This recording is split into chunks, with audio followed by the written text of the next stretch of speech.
गति नहीं, प्रगति उपलब्धि का सूत्र है, क्योंकि गति का उद्देश्य आगे निकलने की आकांक्षा और प्रतिस्पर्धा है, जबकि प्रगति आगे बढ़ने की साधना है जो आत्म विकास के द्वार भी खोल दिया करती है। सुप्रभात, मैं हूं प्रतिबिंब शर्मा आपके साथ। सबसे पहले नजर गतिविधियों पर। राज्यसभा में आम बजट 2026-27 पर सामान्य चर्चा। सत्ता पक्ष ने बताया आकांक्षाओं को पूरा करने और विकसित भारत की ओर बढ़ने वाला बजट। विपक्ष का विभिन्न योजनाओं और राज्यों के लिए आवंटन में कमी का आरोप। लोकसभा की कार्रवाई में अवरोध बरकरार। आम बजट पर नहीं शुरू हो पाई चर्चा। सत्ता पक्ष और विपक्ष के बीच नोकझोंक। कार्रवाई दिन भर के लिए स्थगित। प्रधानमंत्री नरेंद्र मोदी ने नई दिल्ली में सेशेल्स के राष्ट्रपति डॉक्टर पैट्रिक एरमिनी के साथ की बातचीत। सोशल हाउसिंग, रक्षा और समुद्री सुरक्षा को सहयोग करने के लिए $175 मिलियन के विशेष आर्थिक पैकेज की घोषणा। विभिन्न क्षेत्रों में 7 समझौता ज्ञापनों पर किए गए हस्ताक्षर। राष्ट्रपति से भी की मुलाकात। उपराष्ट्रपति सीपी राधाकृष्णन ने की सेशेल्स गणराज्य के राष्ट्रपति डॉक्टर पैट्रिक एरमिनी से मुलाकात। बातचीत में दोनों नेताओं ने भारत सेशेल्स द्विपक्षीय संबंधों के प्रमुख पहलुओं पर की चर्चा। दोनों देशों के राजनयिक संबंधों की स्थापना के 50 वर्ष पूरे होने का किया उल्लेख। समुद्री सुरक्षा, नवीकरणीय ऊर्जा, चिकित्सा, उच्च शिक्षा, आतिथ्य सत्कार और डिजिटलीकरण सहित विभिन्न क्षेत्रों में सहयोग और मजबूत करने के अवसर पर किया विचार विमर्श। गृहमंत्री अमित शाह ने नक्सलियों से हथियार सौंपकर समाज की मुख्य धारा में लौटने की अपील। छत्तीसगढ़ के जगदलपुर में बस्तर पांडु महोत्सव के समापन समारोह को संबोधित करते हुए गृहमंत्री ने कहा, सरकार पूरे सम्मान के साथ करेगी उनका पुनर्वास। बोले, आदिवासियों की सुरक्षा के लिए सरकार की लड़ाई। वैश्विक ऊर्जा बाजार में कीमतों को स्थिर रखने में अहम भूमिका निभाता है भारत। बोले विदेश सचिव विक्रम मिस्री। रूस से तेल खरीद पर कहा, भारत ना तो किसी एक देश पर निर्भर है और ना ही होना चाहता है। बोले, तेल खरीदने का निर्णय मुख्य रूप से बाजार की स्थितियों पर आधारित तेल कंपनियां करती हैं फैसला।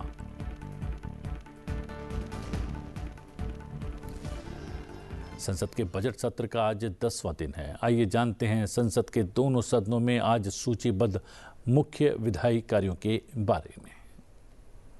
वाणिज्य एवं उद्योग मंत्रालय में राज्य मंत्री जितिन प्रसाद निर्यात को अधिकतम और आयात को न्यूनतम करने हेतु प्रमुख उत्पादों और देशों की मैपिंग के लिए व्यापक रणनीति के संबंध में मंत्रालय की स्थायी समिति की रिपोर्ट के कार्यान्वयन पर अपना वक्तव्य देंगे।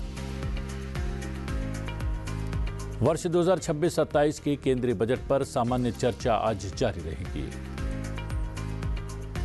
राज्यसभा की बात करें तो पेट्रोलियम और प्राकृतिक गैस मंत्रालय में राज्य मंत्री सुरेश गोपी कच्चे तेल के आयात नीति की समीक्षा के संबंध में मंत्रालय की स्थायी समिति की रिपोर्ट के कार्यान्वयन पर अपना वक्तव्य देंगे। राज्यसभा में भी आज वर्ष 2026-27 के केंद्रीय बजट पर सामान्य चर्चा होगी।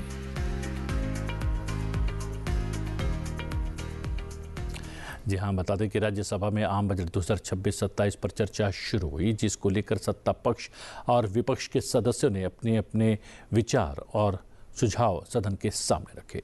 चर्चा के दौरान सत्ता पक्ष ने इसे लोगों की आकांक्षाओं को पूरा करने और देश को विकसित भारत की ओर तेजी से आगे बढ़ाने वाला बजट करार दिया।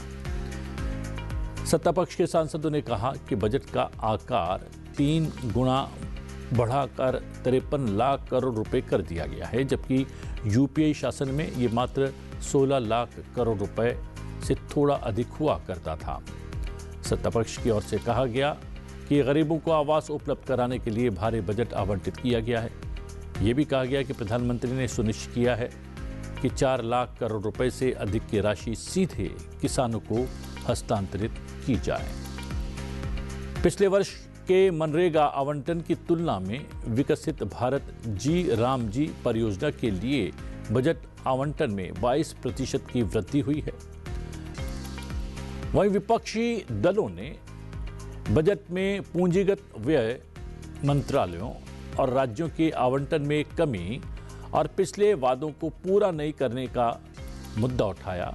चर्चा की शुरुआत में कांग्रेस के सांसद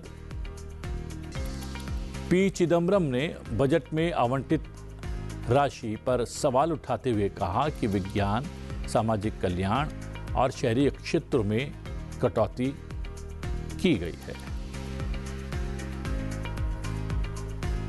भारत का अगर हम देखेंगे तो भारत की जेट टू जीडीपी 55% है, 55.6%, जिसको 50% तक 2030 तक ले जाया जाएगा। यह होता है वित्तीय अनुशासन और किस प्रकार से वित्तीय प्रबंधन किया जा रहा है प्रधानमंत्री जी के नेतृत्व में। जो यह इस प्रकार के जो अनेकों जो प्रयास किए गए कि सस्ते लोन को मोबिलाइज किया जाए, उसी का यह नतीजा है कि इस प्रकार से हमको डेट टू जीडीपी देखने को कम मिल रहा है। Sir tax to GDP sir यह जो है अभी 11.2%, पहले 10.09% होता था। इसका कारण यह है कि जो आयकर जो हमारे टैक्स पेई हैं, आम नागरिक है, उस पर सरकार का धीरे धीरे भरोसा बढ़ रहा है, बहुत अधिक मोदी जी सरकार पे भरोसा बढ़ रहा है।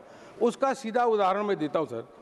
जब 2014-15 में 4.07 मतलब 4 करोड़ रिटर्न फाइल होती थी 2014-15 में, 4 करोड़ से बढ़कर के पिछले साल देखे तो 9.2 करोड़, दो गुना से अधिक इनकम टैक्स के रिटर्न में फाइल हो रही है। यह विश्वास बढ़ा है सर। अभी बात कर रहे थे कि अमेरिका से जो समझौता किया उसमें भारत के किसानों का हित गिरवी रख दिया। ये हर चीज में यही बात करते, लेकिन मैं सदन को, सुरजेवाला जी, सदन को मैं आपके माध्यम से सूचना देना चाहता हूं कि अभी ब्रेकिंग न्यूज चल रही है। व्हाइट हाउस से घोषणा हुई है कि अमेरिका ने जो 25% पेनल्टी टैरिफ लगाया था रूस से तेल लेने पर, वो पैसा वापस देगा और 40,000 करोड़ रुपए भारतीय व्यापारियों को वापस मिलेंगे। ये व्हाइट हाउस से घोषणा। ये मुमकिन कैसे हुआ? ये मोदी है तो मुमकिन है। Sir, my party feels that this budget lays a firm foundation for the next quarter century, sir. We also feel that the budget is not an exercise in short-term populism, sir.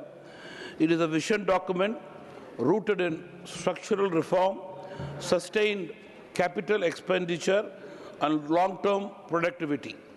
For the 11th consecutive year, public capital expenditure has been expanded, now touching 12.12 lakh crore, which is an unmistakable signal that this government is believing in building assets. Sir, I would like to place on record that the Tamil Nadu emerges as one of the best beneficiaries and central pillars of this Union Budget 2026. Sir, the budget explicitly recognizes Tamil Nadu as India's strategical, industrial and economic engine.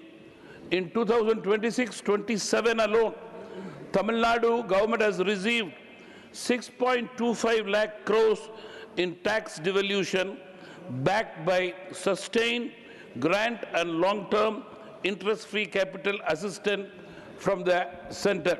Sir, this is a cooperative federalism in action, not in words, but in resources. So Tamil Nadu's strength, I would say, in manufacturing, export, skill, sports and technology is actively leveraged in this budget. The announcement, sir, especially for a rare earth corridor linked to a 7,280 crore permanent magnet scheme is a strategic breakthrough, sir. प्रधानमंत्री नरेंद्र मोदी ने Mauritius के प्रधानमंत्री doctor नवीन चंद्र रामगुलाम से telephone पर बात की है।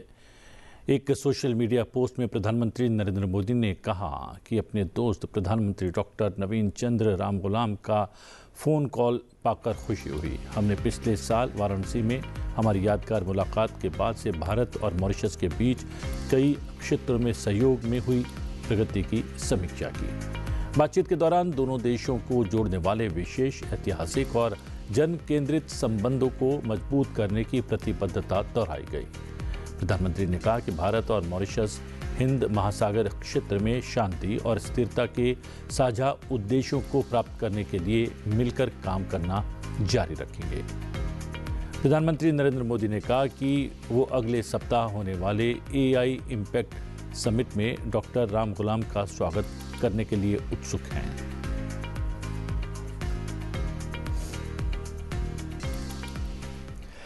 भारत और सेशेल्स के बीच द्विपक्षीय संबंधों को नई दिशा देने की दिशा में सोमवार को बड़ा कदम उठाया गया। प्रधानमंत्री नरेंद्र मोदी ने सेशेल्स के राष्ट्रपति पैट्रिक हरमिनी के साथ व्यापक बातचीत की, जिसके बाद भारत ने इस द्वीप राष्ट्र को विकास सहायता के रूप में 175 करोड़ अमेरिकी डॉलर देने की घोषणा की।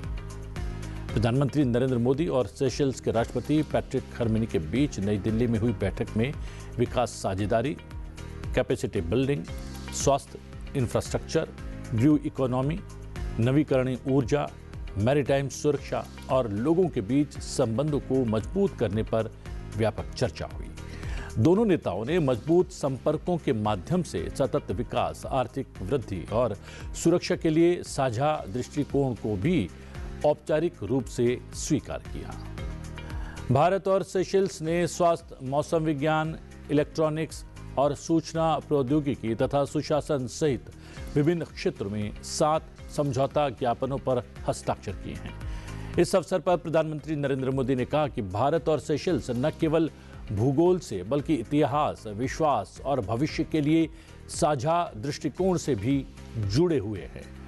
प्रधानमंत्री ने कहा कि एक समुद्री पड़ोसी और विश्वसनीय साझेदार के रूप में सेशेल्स भारत के विजन महासागर क्षेत्र में सुरक्षा तथा विकास के लिए पारस्परिक और समग्र उन्नति के रूप में विशेष स्थान रखता है।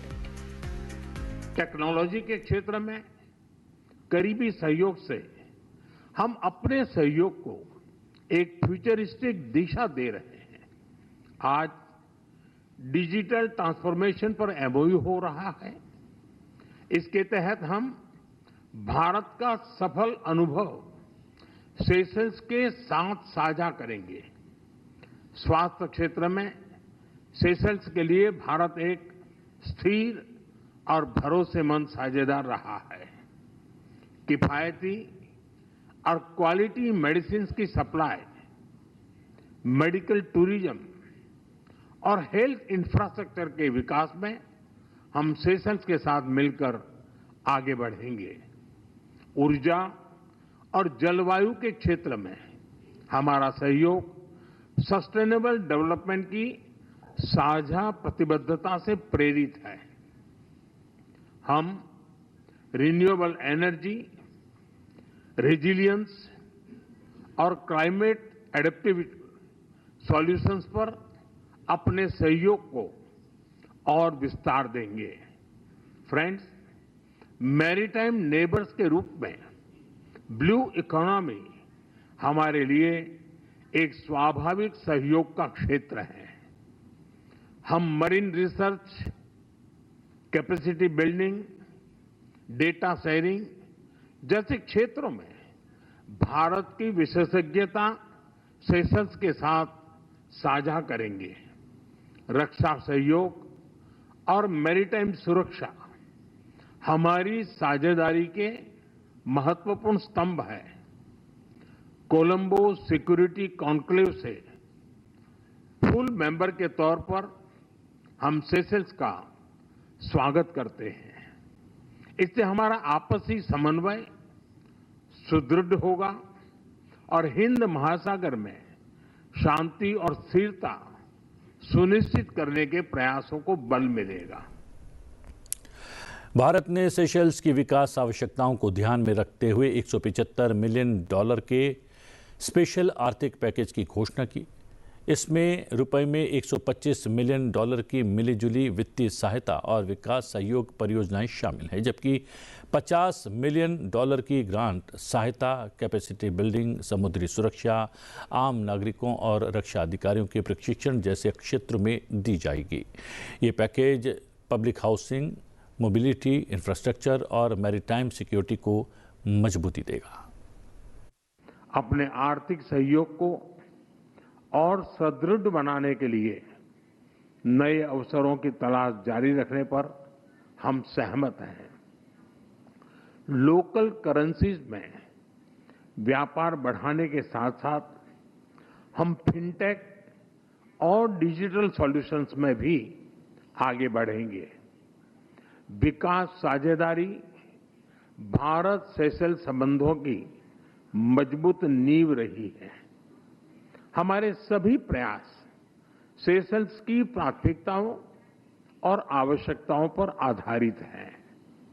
इस दिशा में आगे बढ़ते हुए आज हम $175 मिलियन के स्पेशल इकोनॉमिक पैकेज की घोषणा करने जा रहे हैं। यह पैकेज सोशल हाउसिंग, ई मोबिलिटी, वोकेशनल ट्रेनिंग, स्वास्थ्य, रक्षा और मैरीटाइम सिक्योरिटी जैसे क्षेत्रों में ठोस परियोजनाओं को सपोर्ट देगा।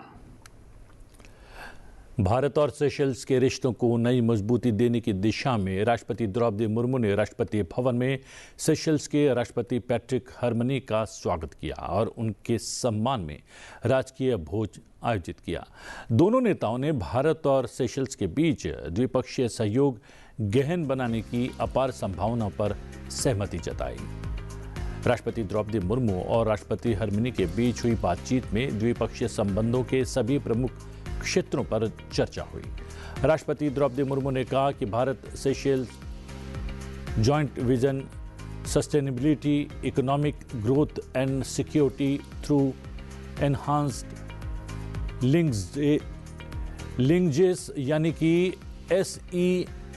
SEL आने वाले वर्षों में सहयोग का मजबूत आधार बनेगा। उन्होंने ये भी कहा कि दोनों देशों के बीच भरोसा, सम्मान और लोकतांत्रिक मूल्यों पर आधारित संबंध हैं। ये राष्ट्रपति हरमनी की भारत की पहली राजकीय यात्रा भी है, जिसे दोनों पक्षों ने महत्वपूर्ण बताया।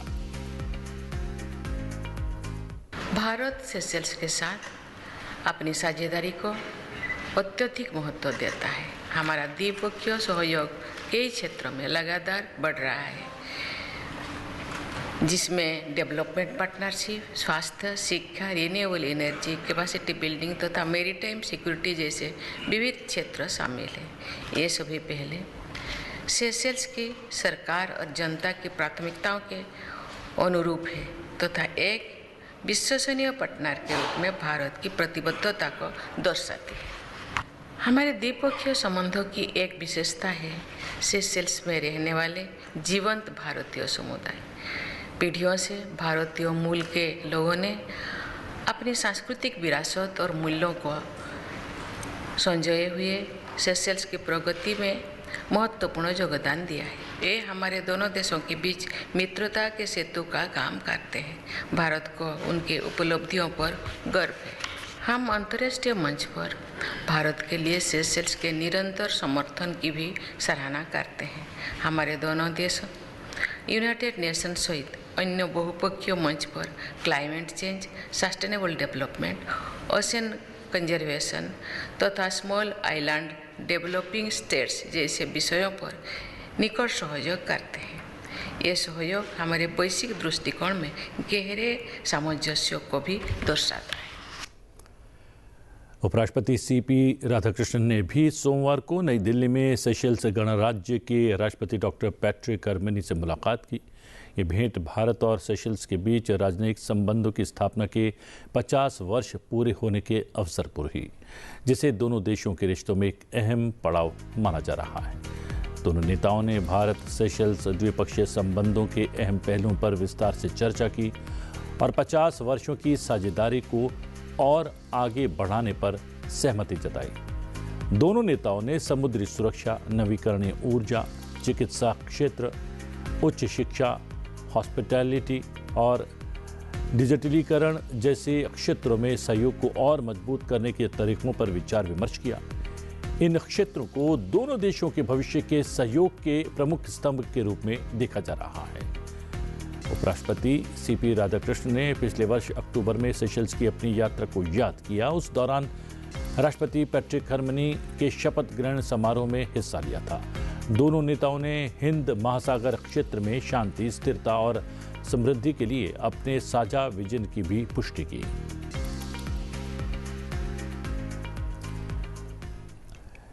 केंद्रीय गृह मंत्री अमित शाह ने अभी भी सक्रिय बचे हुए नक्सलियों से अपील की है कि वो हथियार सौंपकर आत्मसमर्पण कर दें और समाज की मुख्य धारा में वापस लौट आएं। सरकार पूरे सम्मान के साथ उनका पुनर्वास करेगी। छत्तीसगढ़ के बस्तर के संभागीय मुख्यालय जगदलपुर में बस्तर पांडुम महोत्सव के समापन समारोह को संबोधित करते हुए गृहमंत्री अमित शाह ने कहा कि जो भी नक्सलीय सशस्त्र संघर्ष जारी रखेंगे उन्हें बख्शा नहीं जाएगा और हथियार का जवाब हथियार से दिया जाएगा। उन्होंने ये भी कहा कि सरकार की लड़ाई आदिवासियों की सुरक्षा के लिए है।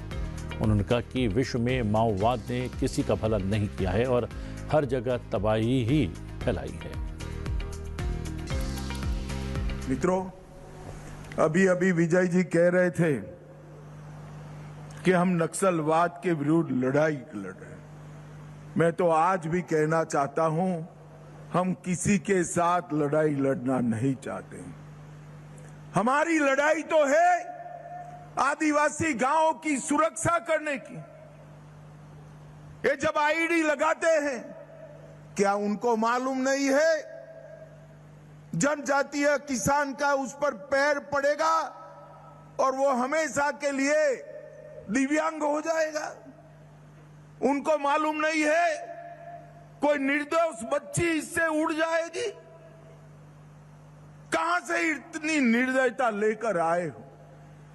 मैं आज फिर से एक बार, कई बार कर आया हूं, मगर आज फिर से एक बार कहता हूं कि अभी भी जो बचे कुछे लोग हैं वो हथियार डाल दे।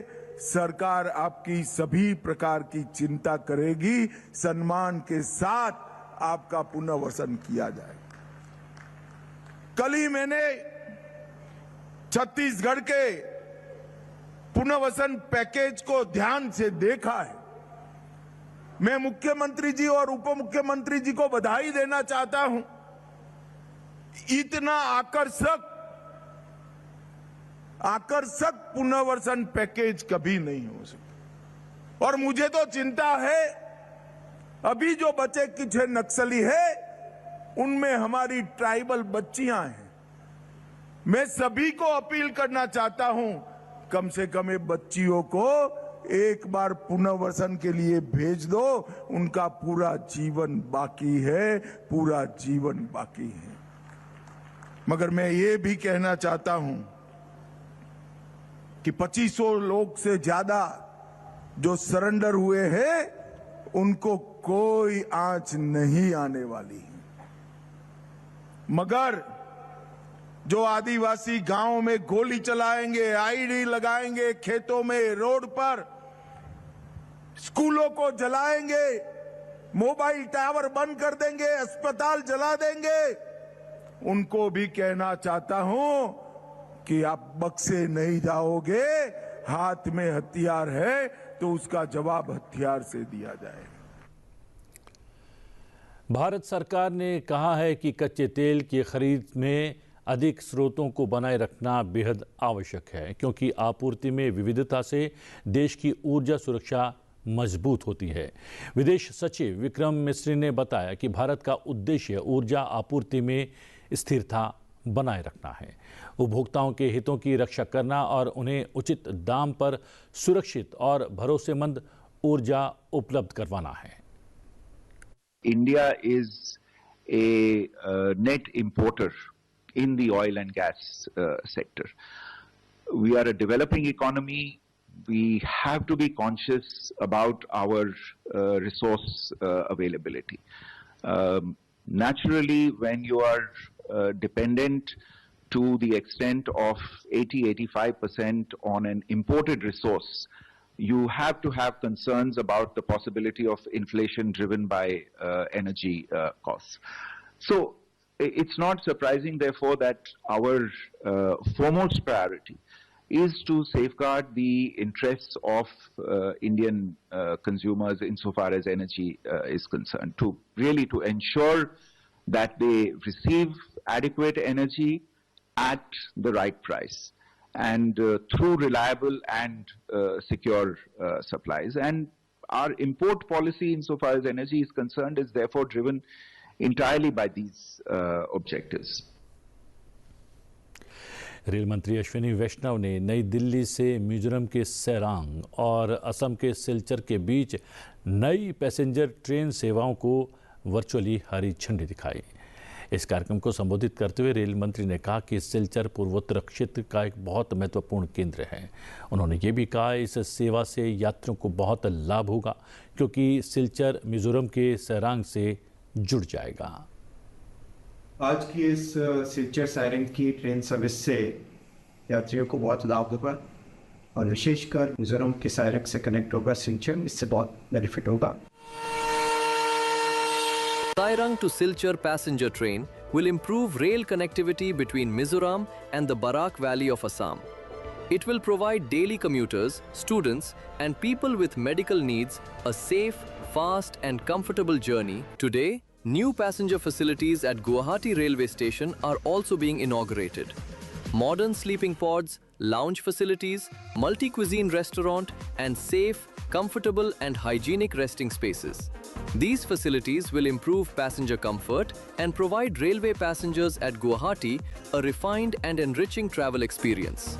With visionary guidance from Prime Minister Shri Narendra Modi, the Northeast is achieving unprecedented levels of development and connectivity, as a developed Northeast is a pre-undergoing for a developed India.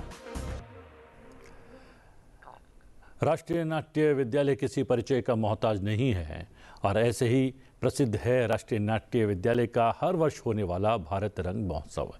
इस बार इस महोत्सव की सिल्वर जुबली मनाई जा रही है, इसलिए देश भर के अलग अलग केंद्रों में ये प्रसिद्ध महोत्सव हो रहा है।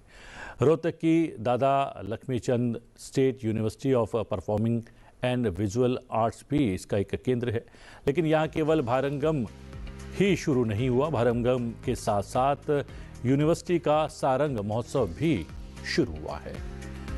यूनिवर्सिटी में दो महोत्सव एक साथ किए जा रहे हैं, जिनमें एक विश्व का सबसे बड़ा थिएटर इंटरनेशनल फेस्टिवल भारंगम है और दूसरा यूनिवर्सिटी का महोत्सव सारंग शामिल है।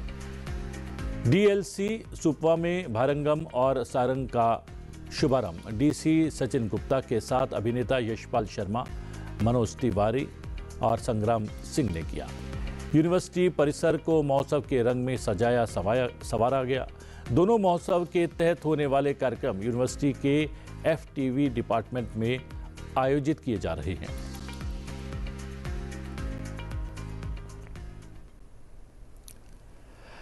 पक्षी प्रेमियों के लिए आकर्षण का केंद्र बना हुआ है तमिलनाडु स्थित थूथुकुडी, जो मन्नार की खाड़ी में स्थित एक बंदरगाह शहर है। थूथुकुडी के आसपास के क्षेत्र में वर्षा जल से भरे हुए तालाब बहुतायत हैं।